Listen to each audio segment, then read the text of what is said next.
Instant chord soloing. That sounds like a big promise. And when you think about chord solos, you probably imagine thousands of chord voicings played very fast. But most of the time, that's not what's actually happening. And once I realized this, everything got so much easier. And the best part, you don't need to memorize countless inversions to start using this. Even if you're new to jazz, you can get started right now. It is really that simple. I'm going to start simpler than most of you need, but let's get the foundation right. For a 2-5-1 in C major, I'm sure you know these basic chords. We'll start with this short progression because that makes the most sense for the lesson, but don't worry, I will give you some real song examples to apply this to later.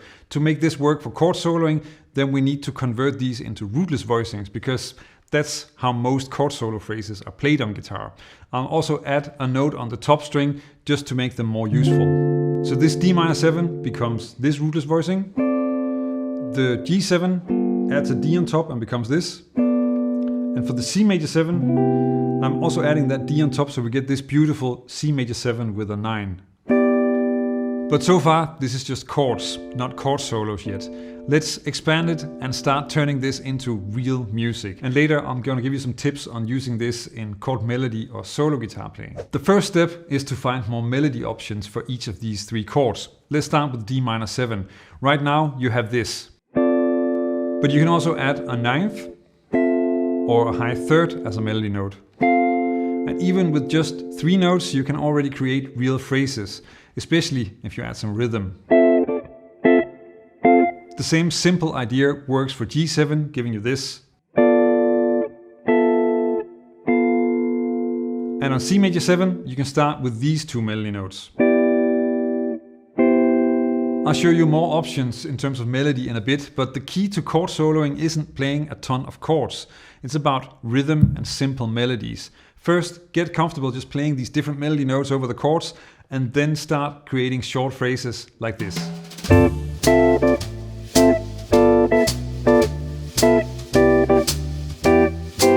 As you can hear, this already works, even with just a few notes. Chord solos aren't about long, complicated 8th note lines.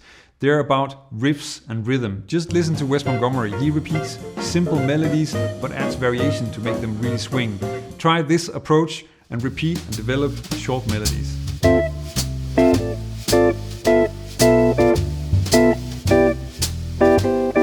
Another easy tool for chord soloing is chromatic passing chords. I'm going to show you that in a moment, but first let's add some more melody notes to expand your options. Here's a simple trick to make your chord solos even more flexible. Instead of always playing the melody on the top string, you can leave that out and then add melody notes on the B string. This way you have both 3 and 4 note versions of the voicings to improvise with, almost like a small scale fragment for each chord. So for D minor 7, you get this.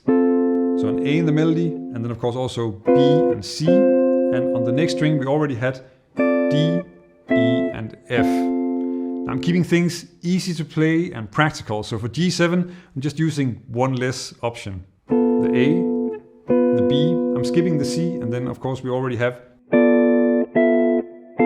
And finally, here are a few C major 7 variations. The G, the A, and then of course the root and the ninth. Notice how I'm just leaving out notes that don't fit the chord or aren't immediately easy to play. Don't overthink it, keep it simple and playable. Now you have more melody options than you'll ever need, maybe even too many. But remember, rhythm is still the most important part of this.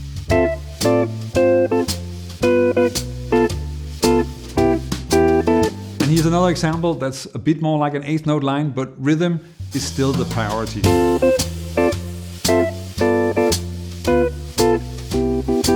As you can tell, this approach is easy to learn, it's easy to use, and it helps you focus on the rhythm.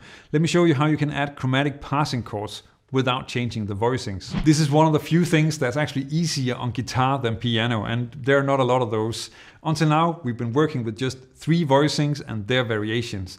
But you can stick with the same voicings and still add chromatic passing chords to create even more movement.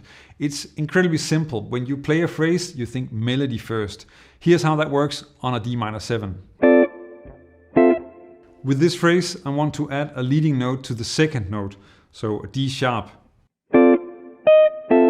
And the way you harmonize that, Just play the voicing that you already have under the E, so in this case this, but then of course play that under the D sharp, and then you get this.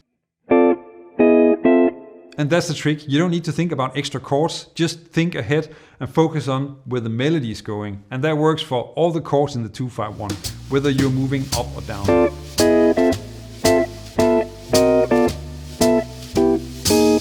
But of course, you also want to use this in real songs and maybe even in a chord melody setting. So let's explore how to make that happen. Now that you're working on these 2-5-1 exercises from this video, then the next step could be to try the same approach with other progressions. But it doesn't get really fun until you start applying this directly to real songs. So instead of getting stuck with 2-5-1 licks, let's explore some great tunes where this method works right away. Now, a good example would be Pent Up House.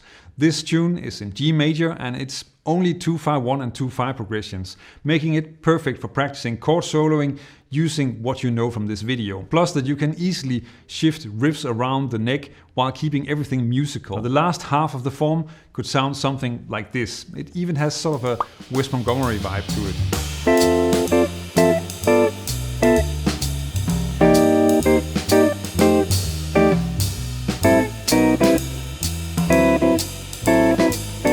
Another great option is Ladybird, and this tune lets you reuse what you already know, and since it doesn't rely only on 2-5-1 progressions all the time, then you get a chance to work with major 7 voicings in a different context. Again, repeating riffs and motifs is really important for chord soloing. Here's an example using the first half of that form.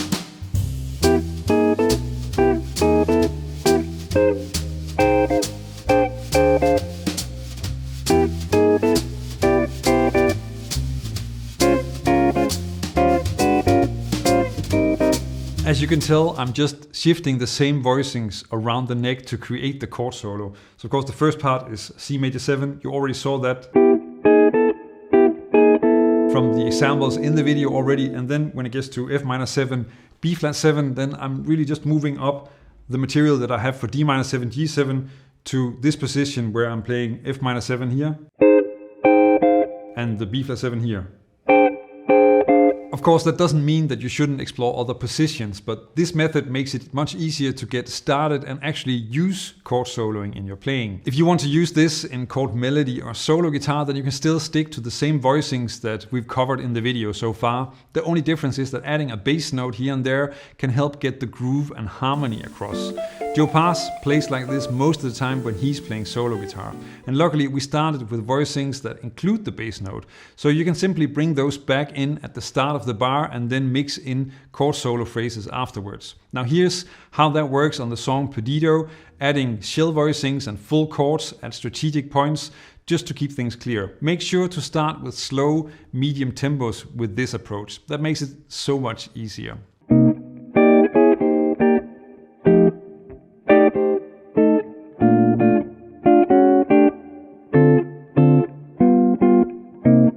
As you can hear, I state the full chord first and then continue the melody with rootless voicings. So C minor 7 starts with the shell voicing, and then you get this phrase with the chromatic passing chord. Now F7 and B flat major 7 follow a similar pattern, and then on D minor 7, G7 I opted for playing everything with full voicings. This is a great way to blend chord soloing and chord melody, keeping your playing melodic and with a clear groove and harmony. When it comes to chord soloing and chord melody, my biggest influence is Joe Pass. His approach to both soloing and comping is absolutely mind-blowing, and there's so much to learn from his playing. Some of the most inspiring examples are his duo recordings with Ella Fitzgerald, navigating that setting where the guitar carries the harmony, groove and dynamics all on its own is incredibly challenging. But Joe Pass makes it sound effortless. If you want to learn how to add variation, groove and walking bass to your comping, check out this video where I break down his approach. See you over there. Learn jazz, make music.